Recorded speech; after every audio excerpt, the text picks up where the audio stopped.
पालघरच्या लोकसभा मतदारसंघामध्ये सध्या अंतिम टप्प्यामध्ये प्रचार आलाय। बहुजन विकास आघाडीने वसई विरार शहराचा कायापालट करण्याचं आश्वासन मतदारांना दिलंय। एकीकडे गुजराती मतदारांची संख्या लक्षणीय या मतदारसंघामध्ये, पालघर मतदारसंघात मोदींची लाट काय कमाल दाखवते याकडे देखील राजकीय वर्तुळाचं लक्ष लागलंय। पालघरमध्ये काँग्रेसनं माघार घेत बहुजन विकास आघाडीला पाठिंबा दिल्यानं दुरंगी लढत पाहायला मिळते। माजी आमदार हितेंद्र ठाकूर यांच्या बहुजन विकास आघाडीनं विद्यमान खासदार बळीराम जाधव यांना पुन्हा एकदा रिंगणात उतरवलंय। मागील 5 वर्षात केलेल्या कामांच्या जोरावर आपण पुन्हा निवडून येऊ असा विश्वास जाधव यांनी व्यक्त केलाय।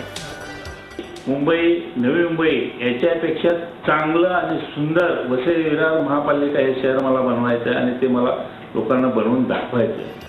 पालघर मतदारसंघात केवळ शिट्टीची हवा आहे। बहुजन विकास आघाडीला तरुणांचा पाठिंबा मिळत असल्याचा दावा आमदार क्षितिज ठाकूर यांनी केलाय। युवकांचा रिस्पॉन्स सरप्राइझिंगली खूप चांगला आहे। स्पेशली वसई तालुक्यामध्ये जास्तीत जास्त युवक हे रस्त्यावर उतरलेले आहेत। आपली सहभाग आपण पॉलिटिक्समध्ये कसं करायचं हे बरेचसे लोक मला प्रश्न विचारतात।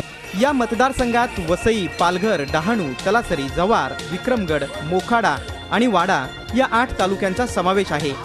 विरार नालासोपारा परिसरात गुजराती मतदारांची संख्या लक्षणीय आहे, तर जव्हार, मोखाडा, वाडा भागात आदिवासी बांधवांची संख्या जास्त आहे।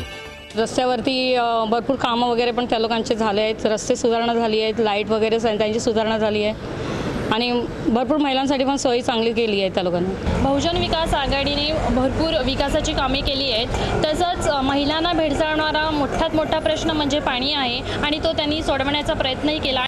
एकीकडे मोदी लाट आणि दुसरीकडे विकास कामांचं प्रगती पुस्तक, अशा परिस्थितीत मतदार कुणाला कौल देतात ते पाहायचं।